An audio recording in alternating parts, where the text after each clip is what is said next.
ಶುಭೋದಯ. ಇಂದು ಸೆಪ್ಟೆಂಬರ್ 25. ಇಂದಿನ ಪ್ರಮುಖ ಸುದ್ದಿಗಳ ಮಾಹಿತಿಯನ್ನು ನೋಡೋಣ. ಇಂದಿನ ಚಿನ್ನದ ಬೆಲೆ 10 ಗ್ರಾಮಿಗೆ 1,15,370 ರೂಪಾಯಿಯಾಗಿರುತ್ತದೆ. ಇದು ಚಿನ್ನದ ಬೆಲೆಯಲ್ಲಿ 320 ರೂಪಾಯಿ ಕಡಿತ ಕಂಡಿದೆ. ಮುಂದಿನ ಸುದ್ದಿ. ಏಷ್ಯಾ ಕಪ್ 2025 ನಿನ್ನೆ ನಡೆದ ಭಾರತ ಮತ್ತು ಬಾಂಗ್ಲಾದೇಶ ಪಂದ್ಯದಲ್ಲಿ ಭಾರತವು ಬಾಂಗ್ಲಾದೇಶವನ್ನು 41 ರನ್ಗಳಿಂದ ಮಣಿಸಿ ಫೈನಲಿಗೆ ಪ್ರವೇಶಿಸಿತು. ಟಾಸ್ ಗೆದ್ದ ಬಾಂಗ್ಲಾದೇಶ ಮೊದಲು ಬೌಲಿಂಗ್ ಆಯ್ಕೆ ಮಾಡಿತು. ಭಾರತವು 20 ಓವರ್ಗಳಲ್ಲಿ 6 ವಿಕೆಟ್ಗೆ 168 ರನ್ ಗಳಿಸಿತು.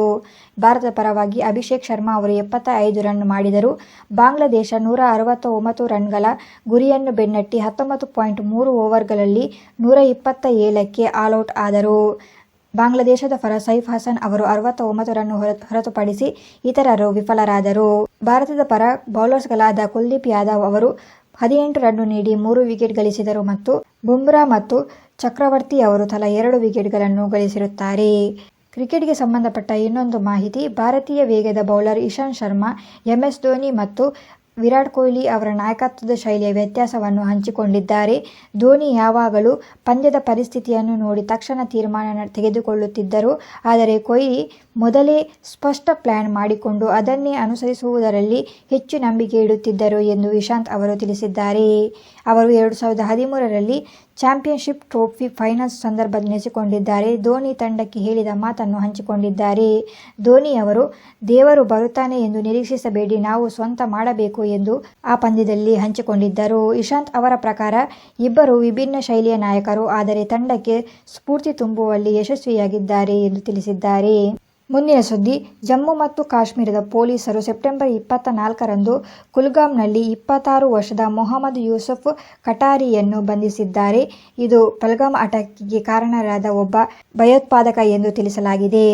ಏಪ್ರಿಲ್ 22ರಂದು ಪಹಲ್ಗಾಮ್ನ ಬೈಸರಾನ್ ಕಣಿವೆಯಲ್ಲಿ 26 ಜನರನ್ನು ಕೊಂದ ಲಷ್ಕರ್ ಎ ತೈಬಾ ಭಯೋತ್ಪಾದಕರಿಗೆ ಲಾಜಿಸ್ಟಿಕ್ ಸಹಾಯ ನೀಡಿದ ಆರೋಪದ ಮೇಲೆ ಈ ಓವರ್ಗ್ರೌಂಡ್ ವರ್ಕರ್ ಅನ್ನು ಬಂಧಿಸಲಾಗಿರುತ್ತದೆ. ಜುಲೈ 2025ರ ಆಪರೇಷನ್ ಮಹಾದೇವ್ನಲ್ಲಿ ಭಯೋತ್ಪಾದಕರನ್ನು ಹೊಡೆದುರುಳಿಸಿದ ನಂತರ ಶಸ್ತ್ರಾಸ್ತ್ರಗಳ ಫಾರೆನ್ಸಿಕ್ ವಿಶ್ಲೇಷಣೆಯಿಂದ ಕಟಾರಿಯ ಒಡನಾಟ ಬಯಲಾಯಿತು. ರಾಷ್ಟ್ರೀಯ ತನಿಖಾ ಸಂಸ್ಥೆ ಈಗ ಈ ಪ್ರಕರಣವನ್ನು ತನಿಖೆ ಮಾಡುತ್ತಿದೆ. ಮುಂದಿನ ಸುದ್ದಿ. SL ಭೈರಪ್ಪ 94 ವರ್ಷದ ಅವರು ಸೆಪ್ಟೆಂಬರ್ 24ರಂದು ಬೆಂಗಳೂರಿನ ರಾಜರಾಜೇಶ್ವರಿ ನಗರದ ರಾಷ್ಟ್ರೋತ್ಥಾನ ಆಸ್ಪತ್ರೆಯಲ್ಲಿ ಮಧ್ಯಾಹ್ನ 2:38ಕ್ಕೆ ಹೃದಯಾಘಾತದಿಂದ ಕೊನೆಯುಸಿರೆಳೆದಿದ್ದಾರೆ. ಭೈರಪ್ಪನವರು ಸರಸ್ವತಿ ಸಮ್ಮಾನ್ ಮತ್ತು ಪದ್ಮಭೂಷಣ ಪ್ರಶಸ್ತಿ ಪುರಸ್ಕೃತರಾಗಿದ್ದರು.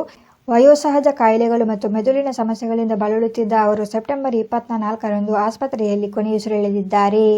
ಇವರ ಸೆಪ್ಟೆಂಬರ್ 25ರಂದು ಅವರ ಪಾರ್ಥಿವ ಶರೀರವನ್ನು ಬೆಂಗಳೂರಿನ ರವೀಂದ್ರ ಕಲಾಕ್ಷೇತ್ರದಲ್ಲಿ ಸಾರ್ವಜನಿಕರಿಗೆ ಗೌರವಕ್ಕಾಗಿ ಇಡಲಾಗುವುದು ಮತ್ತು ಇವರ ಅಂತ್ಯಕ್ರಿಯೆಯನ್ನು ಸೆಪ್ಟೆಂಬರ್ 26ರಂದು ಮೈಸೂರಿನ ಚಾಮುಂಡಿ ಬೆಟ್ಟದ ತಪ್ಪಲಿನಲ್ಲಿ ಬ್ರಾಹ್ಮಣ ಸಂಪ್ರದಾಯದಂತೆ ನಡೆಸಲಾಗುತ್ತದೆ.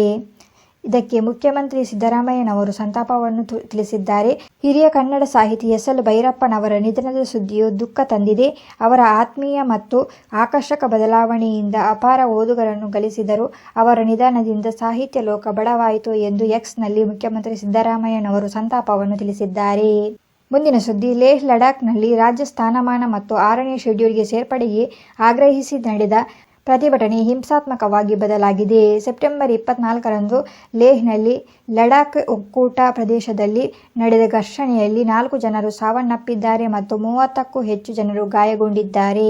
ಲೇಹ್ ಎಫೆಕ್ಸ್ ಬಾಡಿಯ ಯುವ ಘಟಕದ ಕರೆಯ ಮೇರೆಗೆ ನಡೆದ ಬಂದ್ನಲ್ಲಿ ಪ್ರತಿಭಟನಾಕಾರರು ಬಿಜೆಪಿ ಕಚೇರಿ ಮತ್ತು ಪೊಲೀಸ್ ವಾಹನಗಳಿಗೆ ಬೆಂಕಿ ಹಚ್ಚಿದ್ದರು. ಇದರಿಂದ ಲೇಹ್ನಲ್ಲಿ ಭಾರತೀಯ ನಾಗರಿಕ ಸುರಕ್ಷಾ ಸಂಹಿತೆಯ ಸೆಕ್ಷನ್ 163 ಅಡಿಯಲ್ಲಿ 5ರಿಗಿಂತ ಹೆಚ್ಚು ಜನರ ಗುಂಪುಗೂಡುವಿಕೆಯನ್ನು ನಿಷೇಧಿಸಿ ನಿಷೇಧಾಜ್ಞೆ ಜಾರಿಗೊಳಿಸಲಾಗಿದೆ.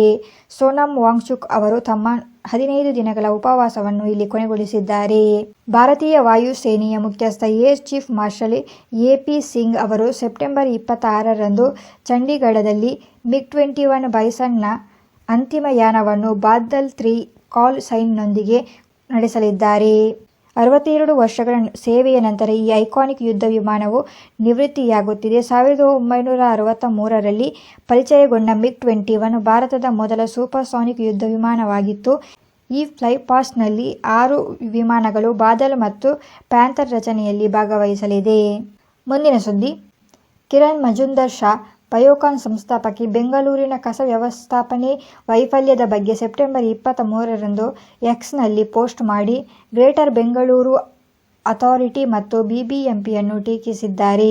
ಅವರು ನಗರದ ಕೊಳಕು ಸ್ಥಿತಿಗೆ ನಾಗರಿಕರ ಕೊರತೆಯ ಜವಾಬ್ದಾರಿ ಮತ್ತು ಬಿಬಿಎಂಪಿಯ ಅಸಮರ್ಥತೆಯನ್ನು ದೂಷಿಸಿದರು. ಕರ್ನಾಟಕಕ್ಕೆ ವಲಸೆಯನ್ನು ನಿಲ್ಲಿಸಿ ಎಂದು ಕೆಲವು ಬಳಕೆದಾರರು ಕರೆ ನೀಡಿದ್ದು, ಜನಸಂಖ್ಯೆಯ ಒತ್ತಡವು ನಗರದ ಸಮಸ್ಯೆಗಳನ್ನು ಉಲ್ಬಣಗೊಳಿಸಲಿದೆ ಎಂದು ವಾದಿಸಿದರು. ಇದಾಗಿತ್ತು ಸೆಪ್ಟೆಂಬರ್ 25ರ ಪ್ರಮುಖ ಸುದ್ದಿಗಳು.